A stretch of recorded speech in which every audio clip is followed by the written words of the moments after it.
Oh, hello there. Welcome back to our channel, Pharmazone, A to Z of Pharmacy. One stop where you can learn anything related to pharmacy and Pharm D.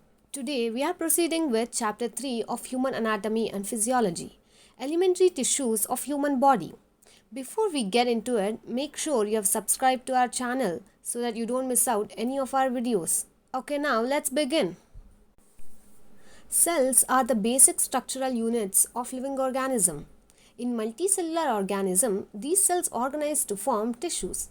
Based on their similar structure and function, these tissues in turn group to form organs.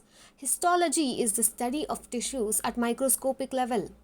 They are basically of four types: epithelial tissue, connective tissue, muscular tissue, and nervous tissue.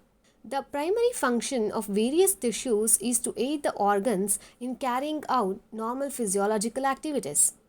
It is necessary to have a basic knowledge of general features and histology of tissues, which is helpful in understanding the manner in which a human body works.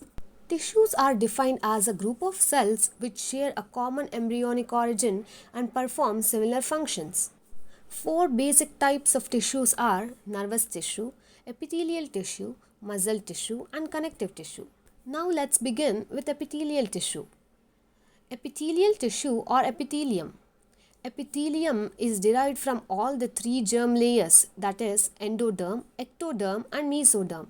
Epithelial tissue is composed of single or multiple layers of cells arranged closely in the form of continuous sheaths which are held together by numerous cell junctions on a basal surface called the basement membrane. Epithelial tissue forms the lining and covering of the outer body surface.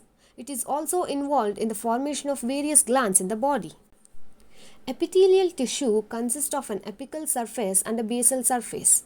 Apical surface is the free end of epithelium and faces towards surface of the body or the cavity or lumen of an internal organ. Apical surface may also contain cilia. Lateral surface is joined with the adjacent cells on both sides with the help of desmosomes or gap junctions.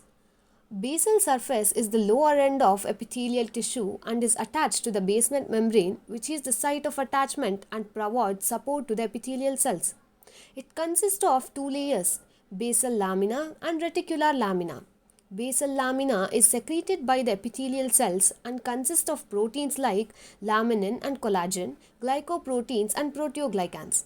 Epithelial cells adhere to the basement membrane with the help of laminin protein. Reticular lamina lies below the basal lamina and consists of collagen proteins secreted by the underlying connective tissues. Epithelial tissue does not have any blood vessels which supply blood and oxygen.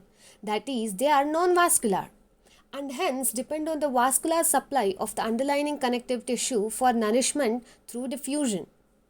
The functions of epithelium are protection of various body organs and other related structures from physical or chemical injury, secretion of enzymes and other related products from glands onto the free body surfaces, selective movement of substance into and out of the body.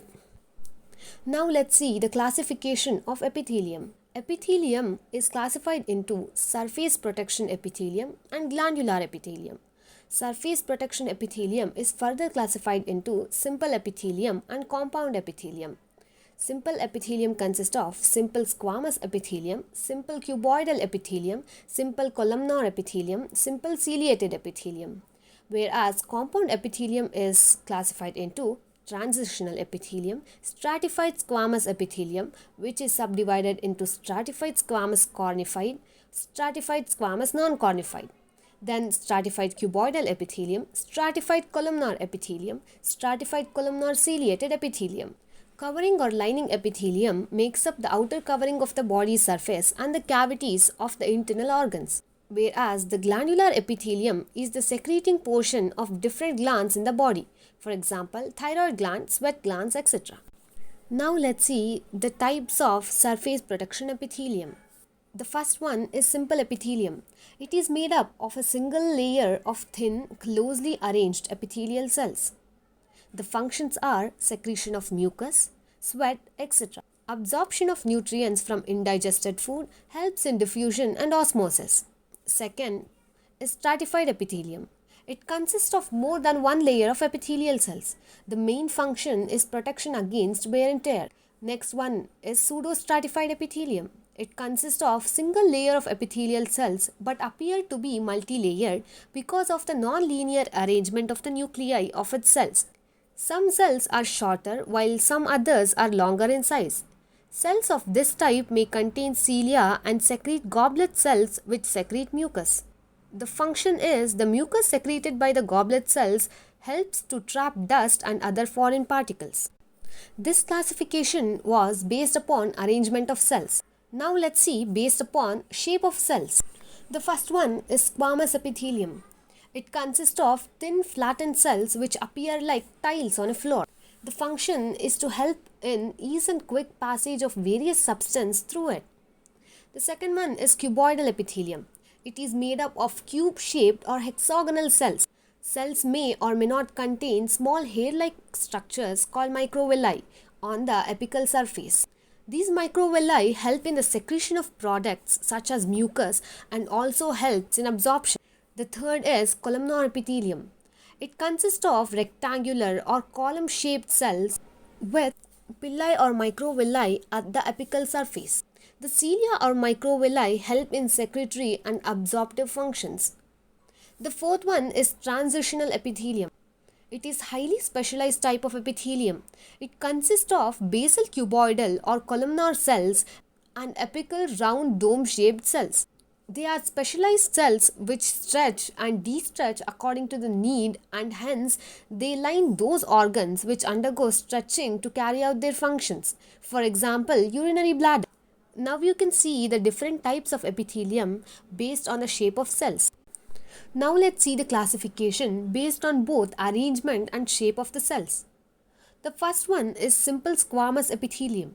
It consists of single layer of flat cells with nuclei at the center and are arranged closely on the basement membrane. It lines the heart, blood and lymph vessels as endothelium, kidneys, peritoneum, pericardium and pleural membrane as mesothelium, eardrum, small intestine, etc. The functions are filtration, secretion and diffusion. The second one is simple cuboidal epithelium. It consists of a single layer of cube-shaped or hexagonal cells with their nuclei at the center arranged close together on the basement membrane. It forms the covering of ovary, tubules of kidney and ducts of glands, posterior surface of retina, and it also forms the secretory portions of glands like thyroid gland and pancreas. The functions are absorption and secretion.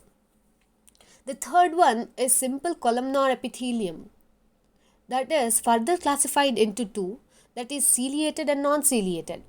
The ciliated one consists of single layer of long rectangular column-shaped cells with their nuclei arranged linearly near the base and hair-like structures called cilia at their apex. It forms the lining of bronchioles, uterus, fallopian tubes, testes, paranasal sinuses, ventricles of brain and central canal of spinal cord. Cilia helps in expulsion of mucus and other foreign substance and in moving oocytes from ovaries into uterus. Now let's see the non-ciliated. It consists of single layer of non-ciliated long rectangular column-shaped cells. These cells bear microvilli and goblet cells. It lines the entire length of GIT and gallbladder and ducts of glands. The functions are absorption and secretion. Next, let's see pseudostratified columnar epithelium. It consists of a single layer of epithelial cells attached to the basement membrane with their nuclei at different heights. Its ciliated form contains cilia and goblet cells which secrete mucus, while non-ciliated form lacks both cilia and goblet cells. The ciliated epithelium forms the lining of air passages of upper respiratory tract. The non-ciliated epithelium forms the lining of ducts of gland, epididymis and portion of male urethra. Its function is to secrete the mucus by goblet cells. Cilia helps in the movement of mucus away from the free surface of the organs, for example lung. Non-ciliated form helps in absorptive and protective functions. Now let's see stratified squamous epithelium. It is the most common type of all the stratified epithelium in the body. It contains cuboid and columnar cells at the base and squamous cells in the apical layers. It lines the superficial layer of the skin, mouth, esophagus, pharynx, vagina, and tongue. It protects the underlying surface of organs from injury, water loss, UV rays, and foreign invasions. Now let's see stratified cuboidal epithelium. It consists of two or more layers of cells with apical cuboidal cells and basal irregular shaped cells. It forms the lining of ducts of sweat glands, excretory glands, and part of male urethra. The functions are the protection from wear and tear of injury, absorption and secretion to a limited extent. Now let's see stratified columnar epithelium. It is made up of apical columnar cells and basal irregularly shaped cells. It forms the lining of urethra, excretory ducts of glands like esophagus glands, parts of conjunctiva of the eye, and part of anal mucous membrane.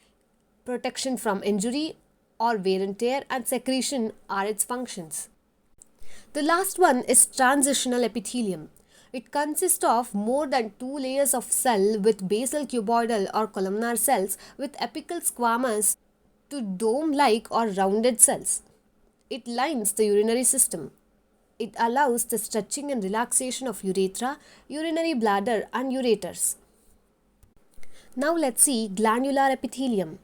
A gland is made up of a single cell or multiple cells that secrete various substances like mucus, hormones, etc. That is, the blood, ducts, or onto a surface. Glandular epithelium is concerned with secretions, which is brought about by glandular cells.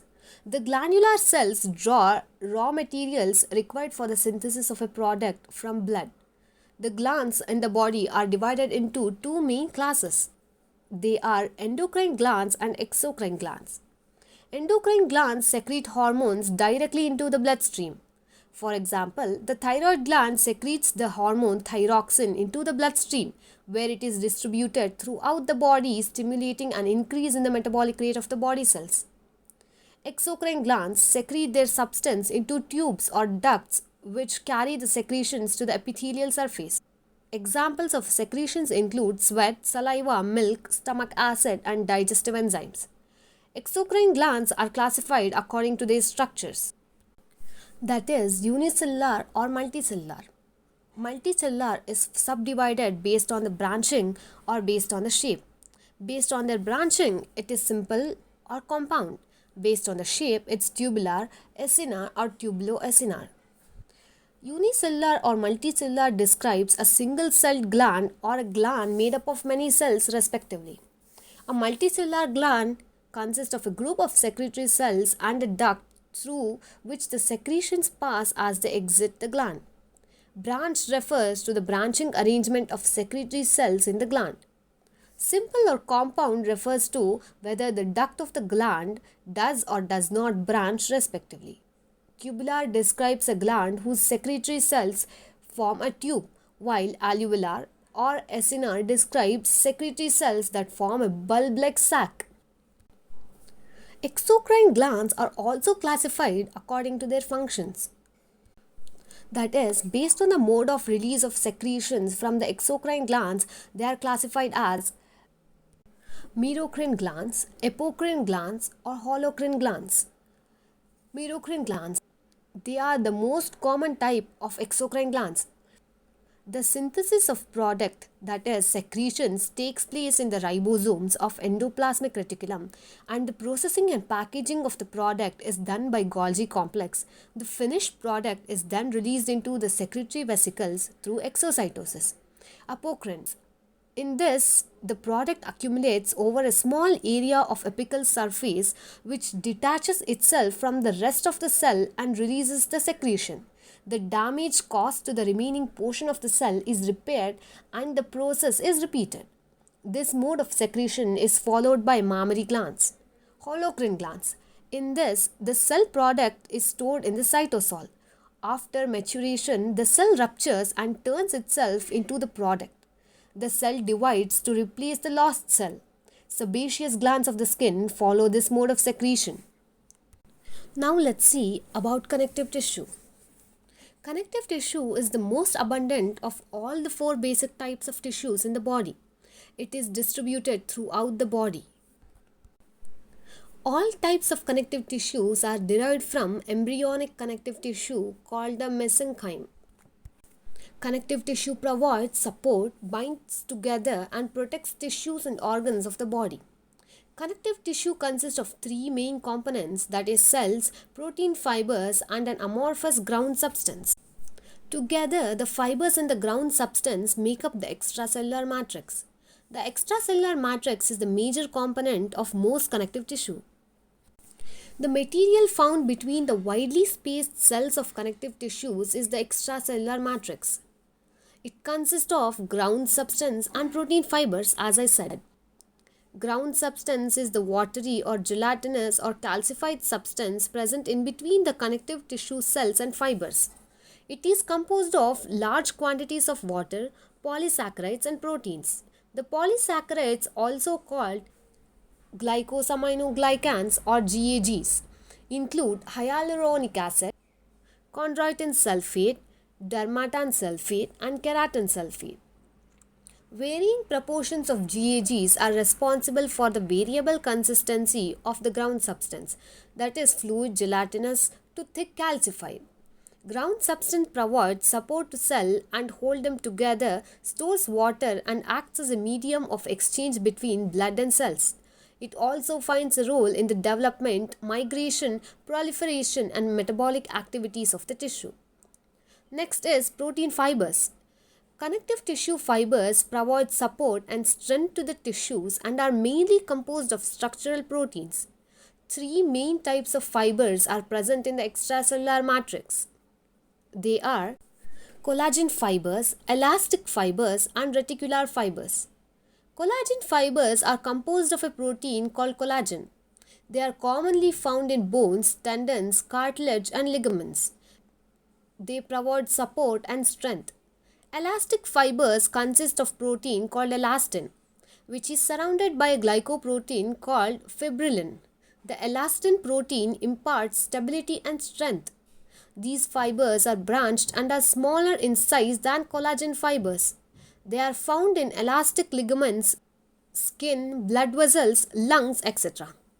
Reticular fibers are thin, collagenous, finely branched fibers covered by glycoprotein which forms a mesh-like network around the cells. They help in forming the structural framework of organs such as spleen, lymph nodes, etc. and also help to form the basement membrane. The main functions of connective tissue includes structural support, protection, storage, and transport.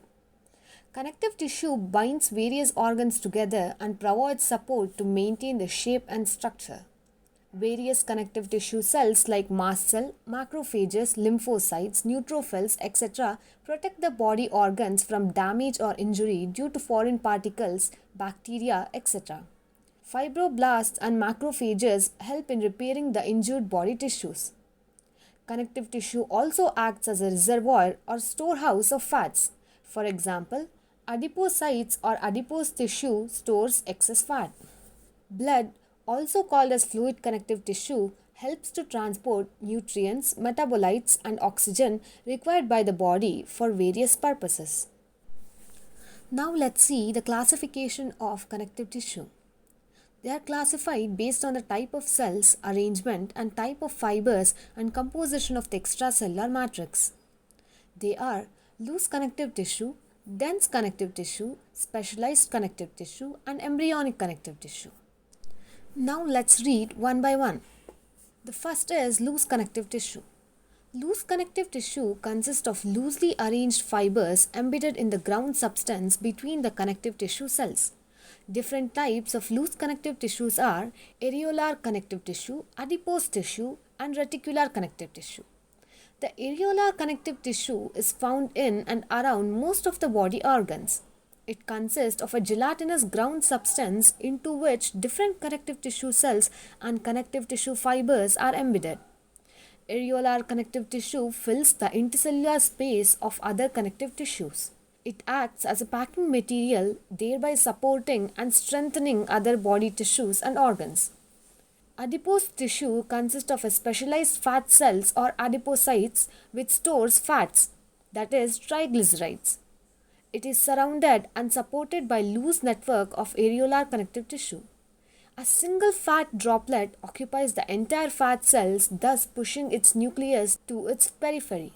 Adipose tissue is found in subcutaneous layer of the skin, that is around kidneys, heart, joints, in bone marrow, eyes, eye socket, etc. It stores fat, reduces loss of heat through skin, gives shape to the body organs, supports and protects the organs from injury or damage. The reticular connective tissue consists of reticular cells and a network of thin, branched reticular fiber embedded in the ground substance. It is found in the liver, spleen, lymph nodes, red bone marrow, reticular lamina of the basement membrane, and around the blood vessels. It forms the supporting framework of the spleen, liver, lymph, etc. Binds the smooth muscle, filters and removes damaged blood cells and bacteria from the lymph nodes. The second one is dense connective tissue. It consists of large number of closely arranged thick fibers and fewer cells scattered in the ground substance. The three types of dense connective tissues are dense regular connective tissue, dense irregular connective tissue, and elastic connective tissue. Dense regular connective tissue is made up of closely arranged white thick collagen fibers in a regular linear pattern. Fibroblasts are arranged in rows between the collagen fibers. It provides strength and toughness to the tendons, ligaments, and other body structures. Dense irregular connective tissue consists of fibroblasts and irregularly arranged thick white collagen fibers throughout the ground substance. It is found in the pericardium of the heart, heart vessel, dermis layer of the skin, around the kidneys, liver, perichondrium of the cartilage, etc. It provides strength and toughness to various body organs and tissues. Whereas elastic connective tissue consists of a network of thin yellow branching elastic fibers with fibroblasts scattered in the space between the fibers. It is located in the lungs, walls of arteries, bronchial tubes, trachea, vocal cord, and in some ligaments. It allows stretching, thereby helps in expiration, prevents excessive dilation, and maintains blood flow. Specialized connective tissue consists of adipose tissues, cartilage, bone, and blood. Adipose tissue consists of a specialized fat cells or adipocytes which stores fat, as I said. Cartilage is a non-vascular connective tissue present at the ends of bones and joints. It protects them from wear and tear during their movement. It consists of collagen and elastic fibers which are responsible for its tensile strength. A jelly-like amorphous layer surrounds the fibers through which cells of the cartilage known as chondrocytes receive their nutrition. Chondrocytes are present in fluid-filled space like lacunae. Surrounding the cartilage is a fibrous connective tissue known as perichondrium, which consists of an outer fibrous layer and inner layer of cartilage forming cells known as chondroblasts.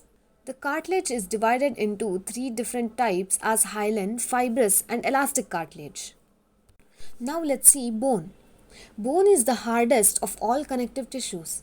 It is made up of bone cells, osteoclasts and osteoblasts, and ground substance.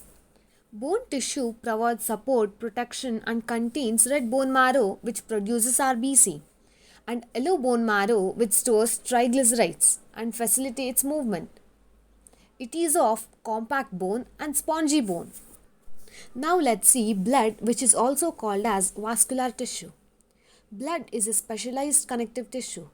It is a fluid circulating in the body that transport essential components like oxygen and nutrients to the body and removes waste products like carbon dioxide and urea from it.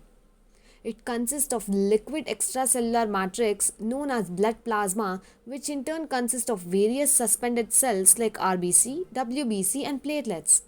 The density and the viscosity of the blood is more than water and it has slight sticky feel. It is slightly alkaline with a pH of 7.36 to 7.41. It is red in color and the intensity of color depends on the oxygen content. That is, it is bright red when the oxygen content is high while it's darker in color when the oxygen content is low. An average size adult man has about 5 to 6 liters of blood while an average sized woman has 4 to 5 liters of blood.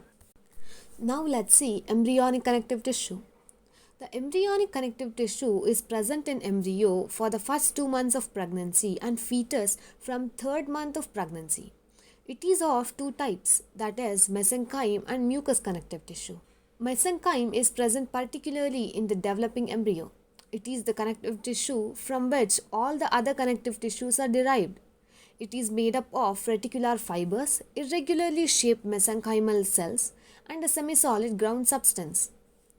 Whereas mucous connective tissue is a type of mesenchyme found in the fetal umbilical cord, where it is referred as the Wharton's jelly. It is composed of collagen fibers, fibroblasts, and a gelatinous ground substance. Now let's see connective tissue cells. Connective tissue cells are usually divided into two types. They are fixed cells or resident cells, or transient cells or wandering cells. Fixed cells are resident population of cells that develop and remain within connective tissues. Fibroblasts, adipocytes, macrophages, and mast cells are regarded as resident cells.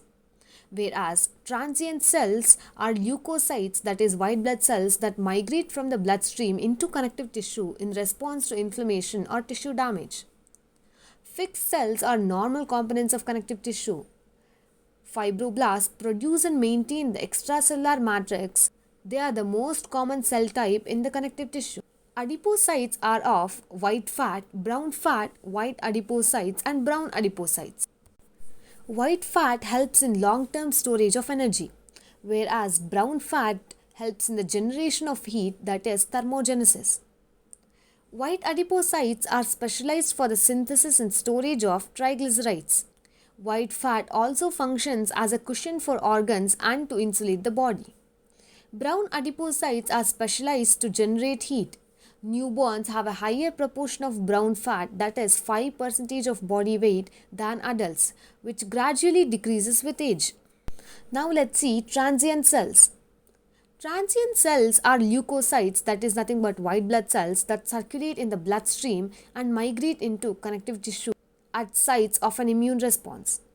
These include neutrophils, eosinophils, basophils, lymphocytes, and monocytes.